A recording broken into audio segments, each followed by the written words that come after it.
G'day guys, and welcome back to another One Piece video. Today we're going to be looking off into OP06. It's actually not too far away, but we're going to be looking at specifically cards to pick up to make sure you are ready for when OP06 drops. So how this is going to work is we're going to be looking at the leaders coming out of OP06 and basically some cards that we currently have available, some staples, some tech cards.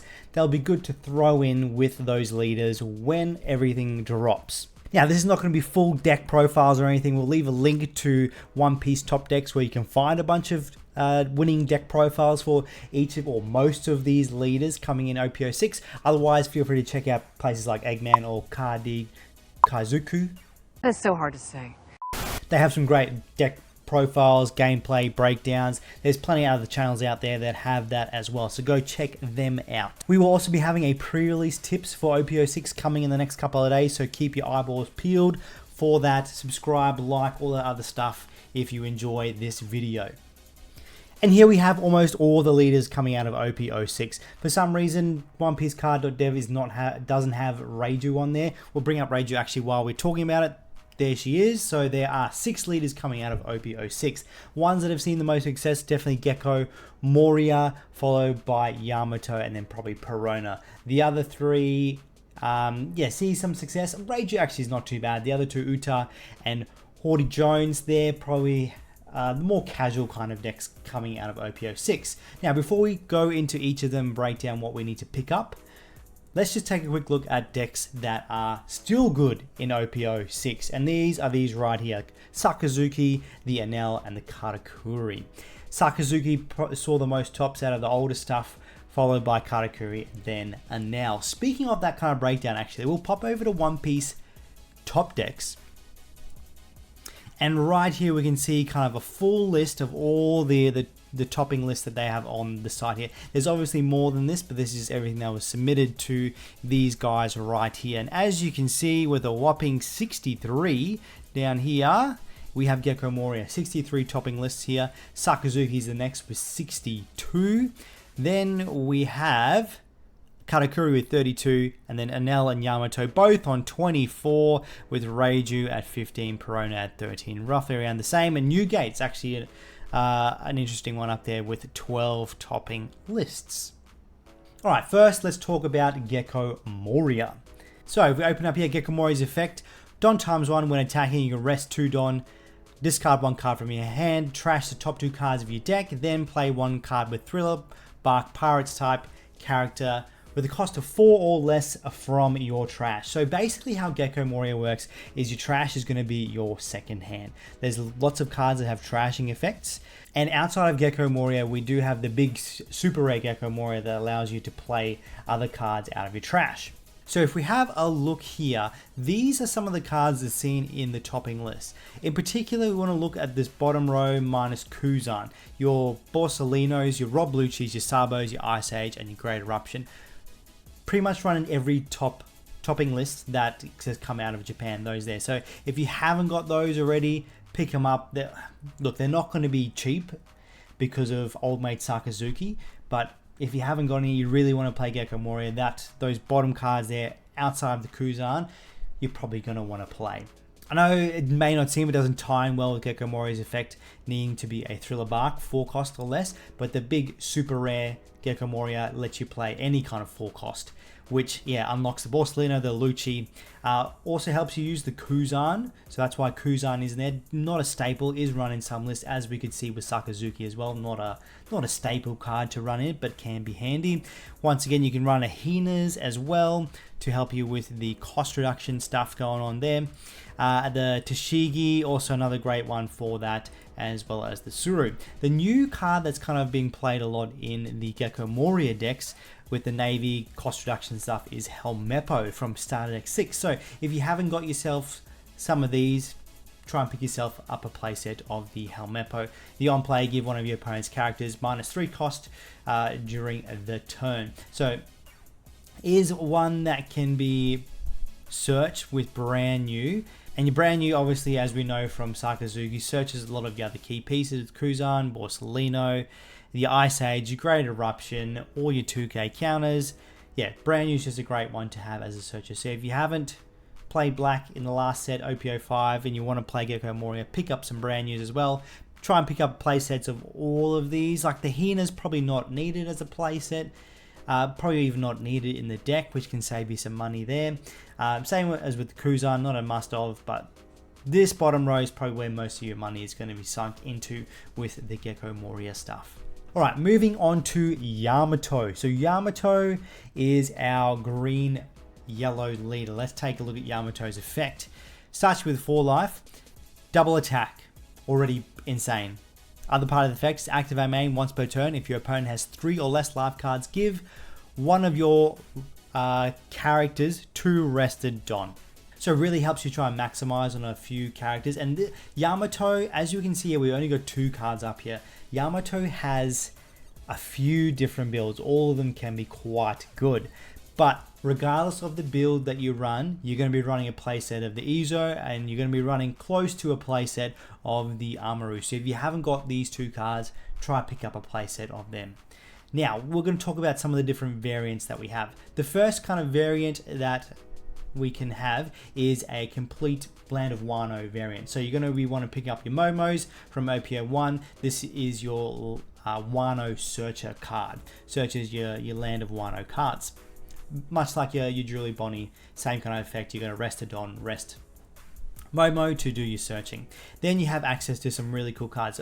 We have the Izo, which we spoke about before, and then we have some of these other ones right here. Probably the most notable one is the big boy Yamato. This can be searchable off Momo. Really great card to have in the more Wano kind of focused build there. Good for recovery, good for removal.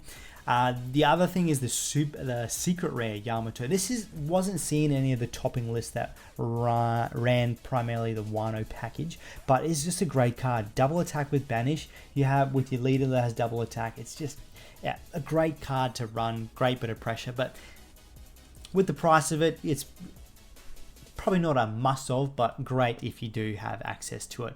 The other really good cards here, we've got Hiyori, which is a searchable 2k counter. Also, you can buff something by 1000 on play. And then the Tono over here is a very similar kind of effect. You can trash it to buff a Land of Wano character by 3000 instead of 1000. So just a nice searchable card right there. And Okiku is not a bad option to run in maybe a more of the Land of Wano kind of stuff there. Don ×1 when attacking, you can rest something with a cost of 5 or less. Cost you 3, so fairly cheap to get out. Just doesn't have a counter, but a great option to run with the Land of Wano stuff. Now, the rest of the build will be made up of the newer cards that are coming out of OP06, and most of them are Land of Wano based as well. So that's why this kind of package can fit quite nicely in there as well. There are some other Land of Wano cards out there, but these are probably the most important ones if you did want to run something like this. The next one that we have here is the Sky Island variant of Yamato. So basically you're running the Sky Island package with Shura being your searcher. We got your Ohm, which can also search for your holies, which allows you to play your holies. You get Datsu, great for that removal, and then your Rush Anel. So all great cards to run in this Sky Island variant of it. So if you haven't got these, try pick up a playset of all of these right there. Some of your other 2k counters like your Satori or your Konus, the searchable 2k counters of Shura, also not bad options to pick up as well. This is probably the build that's seen the most success when it comes to Yamato, the Sky Island kind of build. And once again, the remaining stuff is going to be built up with the new cards coming out of OP06. The last variant that we have of Yamato is what's been called like the Fortress variant. And this is mainly made up of older cards. There's some very few newer cards in this build, otherwise it's mainly built with some older stuff right here. So outside of the Sugar here, like the Sugar is not run in every one of these kind of Fortress builds, but the rest of these cards definitely are. So Sugar is just great because it'll be searchable off your baby 5 right here. So this is the baby 5 that searches Don Quixote pirate types, which Sugar is, and Sugar helps you rest a lot of things. This can be super annoying for your opponent to play around. So Sugar is a great kind of tech card if you do want to build this Fortress version. Otherwise, your baby 5 playset, so you can get some good searching going on there. You can search for the 2k counter baby 5 right here. You search for the Rosanate, which can also save things from being KO'd. You search for your big boy Doflamingo, which is really good. Your Viola is another searchable 2k counter, and then the Side of Justice, your 0 cost a counter, is another one that is searchable off the Baby 5. The other kind of part of this little package here is the Supernova package. So you're running your Bonnie as a searcher for that part of it, and you're going to search the Kilo off that one. You got the Scratchman and Pooh as a searchable 2k counter, and then the Captain Kid as the other kind of wall to your fortress right there. So your Kid stops things from attacking, your Doflamingo rests things so they can't try and attack again, and you're always going to be protected there. Build up a few of these and you're basically going to be swinging with some big boys late game. Nice hefty chunky stuff going on right there. And as for the Kid Doflamingo, most of the builds I've seen the Fortress one don't usually run a full playset. 2 or 3 of them maybe, sometimes a full playset, but Doflamingo, it's just a good green. It's the best 10 drop green card that there is, so you're going to maximize out on that. So for all of these, anywhere between a couple of copies to full play sets of all these. Your Punk Gibson's the other one that's sort of searchable. We didn't talk about that. Searchable off the Julie Bonnie. This allows you to buff something at 4,000, resting something with the cost of 4 as well, and then trigger rests anything, which is absolutely wild. All right, moving on to Perona. So if we look at Perona, Perona is a green-black leader, much like the Isho, which we've seen before. The effect here for Perona is once per turn, you can choose one of the following. You can either rest something with the cost of 4 or less, or you can give something -1 cost during the turn. So you're probably always going to be, or most of the time, you're going to probably use that 4 or cost or less resting one that we have available to us. Now there's some cards coming out of OP06 that help us KO rested stuff, which is why that effect's really good. Very similar to X-Drake, which is why you probably want to pick up some copies of X-Drake, KO something with a cost of 4 or less. So resting with Perona, KOing with X-Drake. There's a couple of new cards that allow us to KO the same kind of thing for cheaper as well, 4 cost I believe. And having access to things like your Tsuru and your Toshigi and your Kuzan, as well as something maybe like your Ice Age, all help reduce costs of things, so you can bring them into range of Perona's effect there, so the big boys can then get rested to then get KO'd by your KO characters right there. Your Sabo is just great for a great blocker that allows you to draw, allows you to protect your things as well, especially your Toshigi and your Kuzan, the cost reduction stuff that you can get off multiple times. We got brand new as well as close to a playset as well, that helps you find all those pieces which you spoke about. Also helps you find your Virgo. Your Virgo is actually a double searchable one out of this kind of list here, because you're also running a Don Quixote kind of package here with the Baby 5, looking for your Rosinante blocker, as well as your Big Boy Doflamingo and your 0 cost event. And yeah, doubles up on the Virgo, so Virgo is searchable right there. So these are cards you probably want to pick up if you want to play Perona. And I know we've got some expensive stuff like your Borsalino in there as well. It's just a great blocker, that's why it is expensive. There are some ways you can kind of get around it. So if you're dead set on playing Perona, but you just don't have the cash to fork out for a Borsalino, there are ways to build without it. Alright, this is where we're coming to talk about Reiju. So with Reiju, for those who forget, Reiju here is the blue-purple leader, the Power Ranger kind of deck of the OP06 format. The effect is your turn once per turn. When one of your Don cards on the field is returned to your Don deck, you get to draw a card. So we know purple has a lot of Don minusing effects, which you're going to get heaps of good draw power going on. A lot of the new cards have that, will help you trigger that effect there as well. Now if we jump over to cards to pick up for Reiju. So Reiju is primarily made from new cards from out of OP06. The only 2 cards I'd say you must pick up out of these here are the Kaya, which will help you, is a 2k counter, but also helps you unbrick your hand, and the Mist Double Finger, which you probably want to get a playset of, a 2k counter that helps you ramp. Those are the only 2 that I would say definitely pick up a playset of.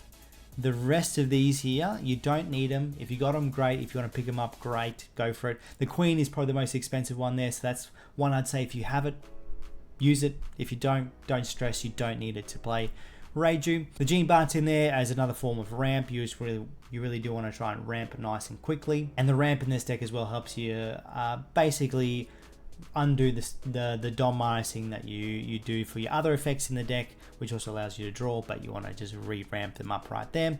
The Gum Gum Gavel is a great card to help buff things, and the trashing stuff we're not too worried about here. We like to use things from our trash in Reiju, so that's why Kaya's a great card to have. You can chuck cards in the trash. You can kind of like morph or kind of transform into another version of a character from the trash with Reiju, so that's why we're not too stressed about trash and stuff right there. Same with the Queen. That's why Queen's not too bad. You can dom -1 to draw 2, trash 1, and then you just get to draw another one off your leader's effect, which is why Queen is good. And then the Red Rock's just good because it's a nice removal for blue. Right, next we're going to talk about Uta. So this is actually the only leader that didn't have a topping list on One Piece top decks. Now let's just take a look at Uta. So Uta is a red-purple leader for life.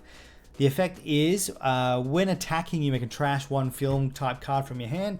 Give up to one of your opponent's characters minus 2,000 power until the end of this turn. Then add 1 Don card from your Don deck as rested. So Uta is built-in ramp, which is really nice. Now minus 2k power can also help with some other cards that we'll look at, some removal stuff, some stuff that then becomes unblockable, but the ramp's really good. Basically, like what we're kind of working out here with Uta is you just want to ramp as quickly as you possibly can, just to play out lots of big boys quickly. Similar to like the red purple Luffy, where you want to ramp quickly, play some big boys. That's kind of what Uta's playstyle does lean into. Now we do get to play a nice film package in there because of Uta's effect. So we want to get a full copy of the Festa from Starter Deck 5. Might be a little expensive. That Starter Deck shot up in price set or two ago.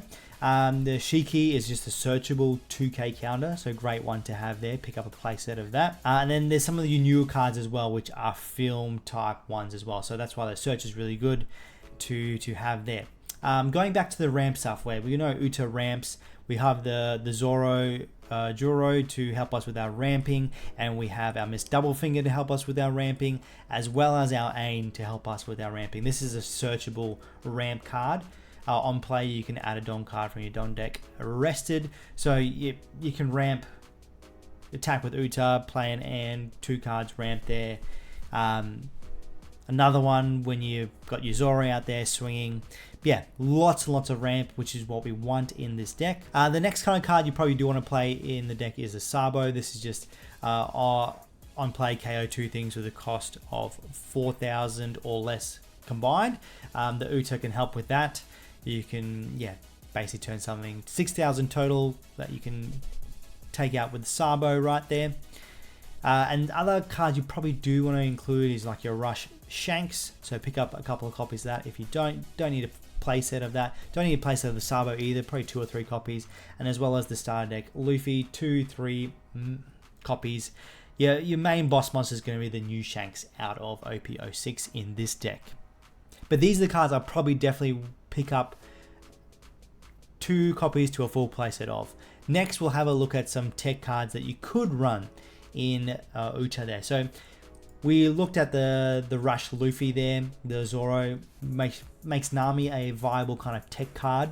Good searcher there. Nami should be fairly cheap. There's lots of different copies of Nami out there. The Robin's another good one to help KO stuff, especially when you're going into anything that plays Rebecca. So you Gecko Morio, Sakazuki, 2 most popular decks according to the Japan meta. Robin takes care of the Rebecca's quite nicely. Some other cool searchable stuff here out of the film stuff is Uta, the blocker there. This going to be a bit expensive, so if you have it, chuck it in. But yeah, great searchable blocker. The Promo Uta is another great one to help with your ramp. So on play, you can add a Don card from your Don deck, set it as rested though. Not the greatest kind of tech card you could probably run, but it is an option that you can run in this deck here. Douglas Bull is another option for your kind of boss monster big boys. This one is searchable, unlike the Shanks and the Luffy, but they both offer you rush. Douglas does offer you double attack, and you can rest 2 things with a cost of 6 or less. This one's from the starter deck 5, also might be a little bit expensive. Does come at a Don -4 effect though, so you just got to keep that in mind. And then you do have Union Armado as another searchable kind of event. This one counters buff something by 4,000, and then if it was a film character, it just straight out cannot be KO'd for the rest of the turn. And that's KO'd by anything, by effect, attack, just can't be KO'd. So another great kind of tech card to run for Uta. Moving on to the last leader, old Hawdy Jones here. This one had one topping list, one better than the Uta. Yeah, one topping list, but this deck is mainly going to be built around new cards coming out of OP06, much like the Reiju. But let's take a look at Hawdy Jones' effect here. Effect, activate main, you may rest this leader. Rest up to one of your opponent's Don cards, which can be handy to throw your opponent's defense off. Or you can rest characters with a cost of 3 or less. So you can choose to just press some blockers there as well. Then you cannot add life cards to your hand using your own effects during this turn. There's a couple of the new Fishman characters that allow you to get buffs or extra swings or whatever it is by adding a life to your hand. Basically stops that right there. The cards you probably should pick up, we have a Fishman Searcher coming in OP06, so Hutch is a great 2k counter. And then the other great card to run in the deck, because there are a few cards that don't have counter in the deck, is because the Side of Justice. That's, if you want to play anything green, basically pick up this up. It's been in all the green builds there so far. And there you have it. There are the cards we reckon you should pick up coming into OP06. So obviously things a little bit different in the Western kind of meta. As we saw with the last set, Sakazuki was dominating over in Japan, where we had more kind of Enel dominating more here. So yeah, this video is not a gospel or anything like that, just what we've seen from the Japanese trends. But thank you so much for checking out today's video. Stay beautiful, and we'll see you all in the next one.